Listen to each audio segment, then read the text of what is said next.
और अब बात लाखों छात्रों के भविष्य से जुड़े नीट पेपर लीक मामले की। इस पर जमकर सियासत हो रही है। सत्र के पहले दिन विपक्ष ने यह मुद्दा संसद में उठाया। राहुल गांधी ने इस दौरान शिक्षा मंत्री धर्मेंद्र प्रधान की समझदारी पर सवाल उठाए तो अखिलेश यादव शिक्षा मंत्री का इस्तीफा मांगने लगे। धर्मेंद्र प्रधान ने इस पर कड़ा जवाब दिया। उन्होंने कहा कि वो उत्तर प्रदेश में समाजवादी पार्टी के शासन में हुए पर्चा लीक की लिस्ट दिखा सकते हैं। आज नीट यूजी पर सुप्रीम कोर्ट में भी सुनवाई हुई। नीट यूजी परीक्षा में कथित धांधली पर 3 मोर्चे खुले हैं। संसद के भीतर विपक्ष सरकार की घेराबंदी कर रहा है। संसद के बाहर सरकार के खिलाफ छात्र धरने पर बैठे हैं और सुप्रीम कोर्ट में दलीलों का दौर चल रहा है। सुप्रीम कोर्ट में चीफ जस्टिस की अगुवाई वाली बेंच ने नीट यूजी परीक्षा पर सुनवाई मंगलवार तक के लिए मुलतवी कर दी। अदालत इस मामले की जांच में आईआईटी दिल्ली की भी मदद ले रही है। कोर्ट ने 2 सही जवाब वाले एक सवाल को पॉइंट आउट किया। आईआईटी दिल्ली के डायरेक्टर को 3 एक्सपर्ट्स की कमेटी बनाने को कहा। ये कमेटी उस भ्रम को दूर करेगी जो एक सवाल के 2 सही जवाब की वजह से पैदा हुए हैं।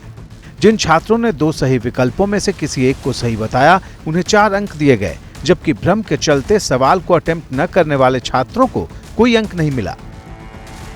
सुप्रीम कोर्ट ने दिल्ली आईआईटी से कहा है कि वो सही जवाब पर कल दोपहर 12 बजे तक राय दे। इसके बाद मामले की सुनवाई कल तक के लिए टाल दी गई।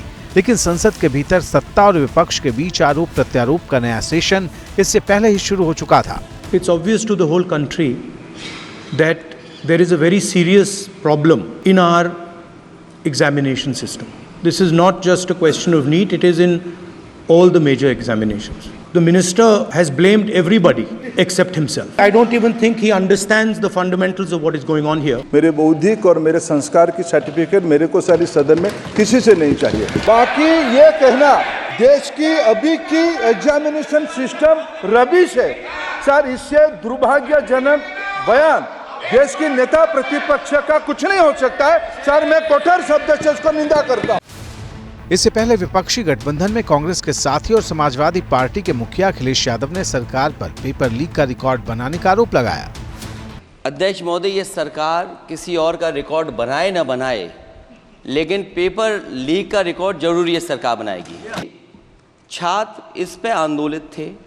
लगातार अखबार और सीबीआई की जांच के बाद चीजें सामने आ रही हैं, लोग पकड़े जा रहे हैं, जेल भेजे जा रहे हैं। मंत्री जी रहेंगे तो न्याय नहीं मिलेगा बच्चों को। राजनीति नहीं करना, लेकिन अखिलेश जी जब वहाँ दायित्व में थे उस सूबे की सर सारे सूची है कितने बार उत्तर प्रदेश में क्वेश्चन पेपर लीक हुए हैं। सरकार कह रही है कि नीट पेपर लीक पर सुप्रीम कोर्ट की सुनवाई चल रही है और उसके पास इस मामले में छिपाने को कुछ नहीं है। लेकिन विपक्ष के रुख से साफ है कि वो ये मुद्दा अभी छोड़ने को तैयार नहीं।